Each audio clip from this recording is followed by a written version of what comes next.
gars damaa bëgg ñu wax ci kaw Rodrigo quoi xam ngeen du ma fan Real Madrid mais jour la boo xamante dama koy défendre tout le temps jour la boo xamante je l'apprécie vraiment salam salam la famille j'espère que vous allez bien mais gars Rodrigo actuellement nii vraiment c'est très compliqué pour lui xawma ba xam ci moom la xawma ba xam nu mu demee noonu mais regardez bien Rodrigo c'est 0 but sur ses 29 derniers matchs avec le Real Madrid en compétition officielle maanaam compétition officielle que ça soit championnat Ligue des champions wala coupe Rodrigo 29 derniers matchs yi nga xamante ni joué na ko dugali si benn but. Vraiment c'est désolant en tant que un ailier boo xamante ni comme moom un joueur boo xamante ni tey jii nii tu fais partie des stars du Real Madrid. yàgg nañoo wax nag peut-être dañ ko écarté maanaam ci trio bi mais maanaam Bellingham Vinicius ak Mbappé yàgg nañoo wax dañ ko écarté polémique yooyu yàgg na fay jóg ba moom mii sax bëggoon na jóge Real Madrid ci mercato bi passé mais les gars dañu waxante dëgg nit ki aussi ak loo ko mënti jàppale tamit moom aussi dafa war a góorgóorlu suñu waxantee dëgg rek dëgg la c'est un excellent joueur de football il est très pertinent à un contre un man actuellement nii il fait partie des meilleurs su jàkkaarloo à un contre un da lay éliminer facilement mais Rodrigo la mooy problème mooy maanaam dernier geste yi parfois dugal mooy problème mais vraiment foofu la ko Vinicius ak Mbappé rawee surtout Vinicius ndax Vinicius parfois am na match yoo xamante ne dañuy sentir ni carrément il n'est pas à l'aise mais am na action yoo xam su ko amee da koy dugal am na match yoo xamante ne gis nañ ni carrément Xabi Alonso da koo teg ci banc bi dugal ki nga xamante ne mooy Rodrigo mais à chaque fois que Vinicius dugg deuxième mi-temps du changement que day ñëw def différence dem toog en tout cas je sais pas c'est quoi son problème mais daal voilà war nañ ñëwaat quoi parce que actuellement nii voilà Real Madrid soxla na ko bu baax a baax suñu waxantee dëgg du ma fi nekk di kii du ma fi nekk di ko bébé il va falloir ouvrir son dossier à un moment donné en fait daluma ci kawam nag carrément mais critique day am man damay critiquer ci match yi nga may defal voilà je vais pas être là non nan ko may temps on critique au moment présent bu defee match bu baax ñu wax ko mais bu defee match bu yoo xamante ni parce que man boobu ba tey waxuma à un moment donné il faut que mu wax ñu moom ba xam défenseur central la wala c'est un milieu de terrain wala c'est un joueur technique seulement parce que il est trop propre en tant que défenseur il est trop propre xawma 1 mètre ñaata 1 mètre xawma 2 mètres xawma loo doon bal bu jug ci kaw mënoo ko mbëkk ku jug mbëkk ca kaw intervention yi lamentable un défenseur trop propre défenseur da ngay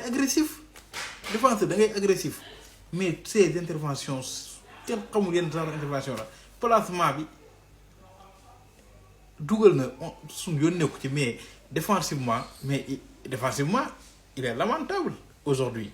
te du tey doo nga parce que man tëbuma tëb wax ci moom mais je l'ai remarqué beaucoup de matchs yoo xamante ni il est trop propre dans ses interventions il n'est pas agressif il ne met pas de l'intensité je comprends pas du tout vraiment il va falloir tamit mu yeewu quoi parce que là c'est trop soxla woon un défenseur boo xamante ni il ne sait que jouer au ballon il faut être agressif ñun loolu lañ soxla am benn joueur bu mel ni Trent Alexander-Arnold lui pour jouer il faut am benn 9 de pointe pour que bali bu mu jël bu ko centré 9 bi mën ko jot lui il a besoin de ça aujourd'hui il a fait un très bon match même su fekkee défensivement il n'était pas bon mais tey jii c'était le joueur le plus dangereux moom mu ñu doon apporter action yu bëri les corners lépp c'est Alexander-Arnold franchement gis ngeen l'entrée de Gonzalo Garcia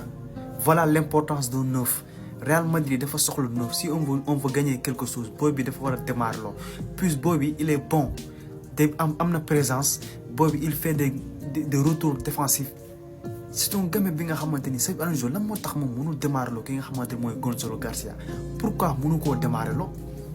booy bi lan la ko def ba mënul démarrer loo benn 9 ngir yàlla wusu à chaque fois il nous force Kylian Mbappé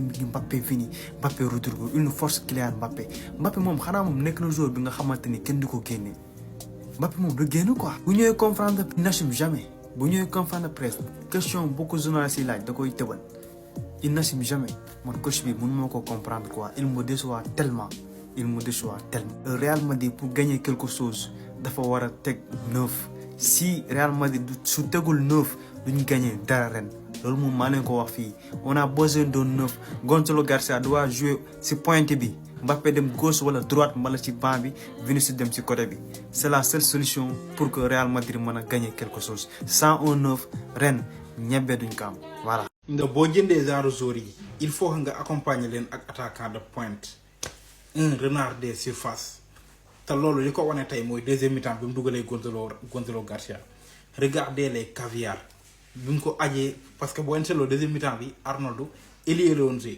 Valverde moo reculé dem droite. regardez les caviar les centres qu'il a donné moo tax tey ñu am occasion yooyu ñu am yëpp en deuxième mi-temps sinon on n'aura rien ces genres de joueurs il faut les accompagner ak ñi nga xam mais kii mënoo ko jënd teg ko sa terrain te amul comme central amul comme passe dans la surface personne te nga yor boobu dem ba ci kaw da ngay obligé tourner waat wala ngay passe en retrait non c'est non vraiment Real Madrid bu jëndul point nan am problème quoi sérieusement on ne va jamais gagner une grosse équipe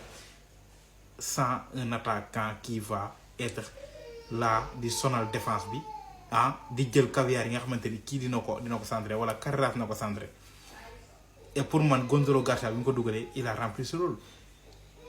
bi il a tenu les défenseurs bàyyi nañ ko xel direct bi mu duggee da ngay gis présence am ci surface bi et ça a permis à Bellingham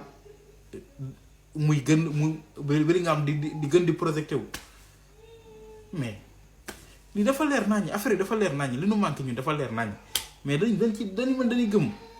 gars yi d'accord on a fait match nul gars yi sur nos 2 derniers matchs on a fait match nul maanaam suñu 2 matchs yu mujj yi yëpp match yi passé contre Rayo Vallecano ak tey jii contre Elche on a fait match nul mais gars yi bu leen fàtte aussi que ces 2 matchs nuls ñaar yëpp à l'extérieur la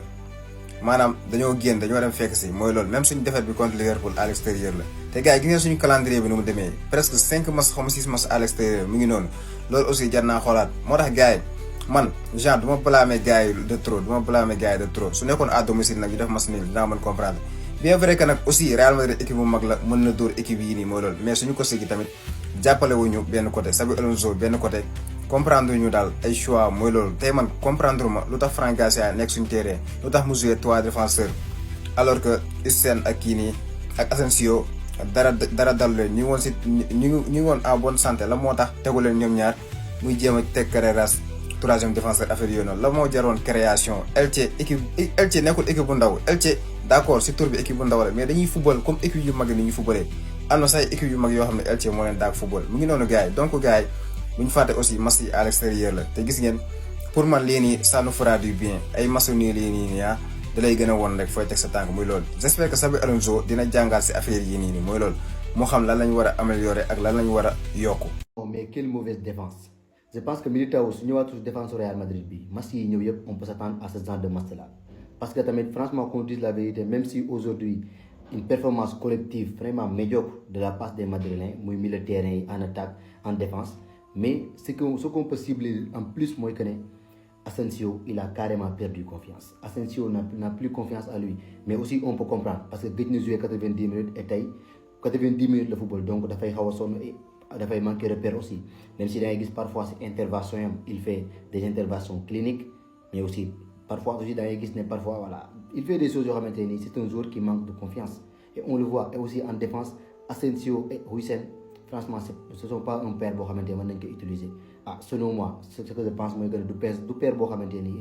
ils sont compatibles Militao manque vraiment au Real Madrid tey gis nañ loolu dans ce match même si on peut dire comme je le répète collectivement, franchement, c'était une performance collective médiocre, franchement. Mais bon, c'est le Real Madrid, comme souvent, il s'en sort. Incroyable les gars, le Real Madrid échappe à la mort. Match pathétique, des joueurs confus sur le terrain, un entraîneur qu'on n'arrive pas à comprendre. Alors gars, gis ngeen li xew tey Real Madrid am na sens génn ci loxoy Elche parce que Elche tey moom moo dominé match bi Elche moom moo joué match bi Elche moom moo ëpp ay occasion du début jusqu'à la fin Elche moo maîtrisé match bi que ce soit sur les transitions que ça soit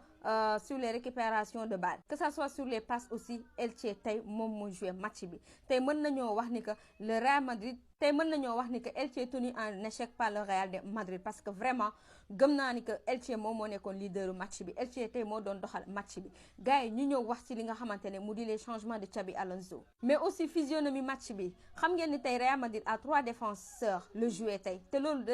dafa mel ni dafa répercuté wu sur les joueurs défense bu nul lañ amoon tey défense boo xamante ne maîtrisé wul c'est comme si que ces défenseurs n'ont jamais joué un poste pareil. Trop de lacunes ci milieu terrain bi gars yi suñu milieu bi il faut que ñu wax ci amuñu des milieux récupérateurs qu'il faut amuñu des milieux yoo xamante ne ils vont servir vraiment ceux qui sont devant milieu yoo xamante ne tey dañuy téye bal bi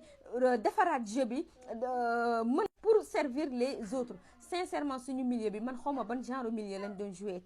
tey sincèrement nañu waxante dëgg rek mais Real Madrid ne mérite pas ce match nul au fait. Il ne mérite pas ce match nul parce que Elche da ko dominer à 100% te perte de balle yi nga xamante ne tey def nañ ko ci match bi les gars ça c'est impardonnable. Real Madrid mënul yore lu mag 2 minutes yoo xamante ne yore na ko ci balle bi di def lu ko ne au contraire Elche ñoom ñoo yor balle bi di passante entre joueurs Real Madrid di dang-dangi di topp seen kaw vraiment c'est décevant. Moi je suis déçu ci prestation bi nga xamante ne tey Real Madrid won nañu ko ga match nul la de on est devant mais on est à 1 point d'écart du FC Barcelone te xam ngeen ni Barça mën na ko dabi à tout moment 1 point d'écart ce n'est rien du tout, c'est pas suffisant xel dalul foofu non. Oui, 3 matchs consécutifs Kylian Mbappé n'a pas marqué les gars. On l'a pas vu sur le terrain aujourd'hui. Kylian Mbappé a eu des occasions mais des occasions manquées les gars.